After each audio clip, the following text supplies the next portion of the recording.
Assalomu alaykum, adasi yaxshi keldingizmi? Sendan yog' hidi kelyapti. Bir eri kutib olishni ham bilmaysan. Yo'qol ko'zimdan nariqqa. Xo'p bo'ladi. Menga qara o'g'iltoy, kecha kafedan begona qiz bilan chiqqaningni ko'rdim. Qattiq qalan qasan qizdagi pul sarflaguncha uydagi xotiningga pul sarfla. Bunaqa yurganingni ikkinchi ko'rmay. Obada. Rostdan ham xotinimga pul berib ko'ring-chi, nima qilarki? O xotin, bakki. Hozir adasi. Labbi. Men 100 dollar senga, o'zing ishlat. Voy rahmat adasi. Tinchlikmi? Kimni tug'ilgan kuni bugun? Assalomu alaykum adasi. Hech kimni tug'ilgan kun emas, ishdan charchamay keldingizmi?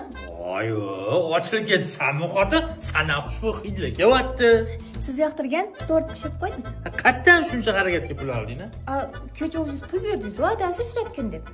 Malades xotin. Bo'lmasa-chi bugun senga 100 emas, 200 dollar beraman. O'zing ishla. Voy rahmat adasi. Voy, bugun jang kechagidan ham boshqacha-yu, tabakkali, shashlik, xo'l mevali, shirinliklar. Ochilib ketsanmi xotin? Yenga ko'nya oldingmi? Ha, buni siri nimada?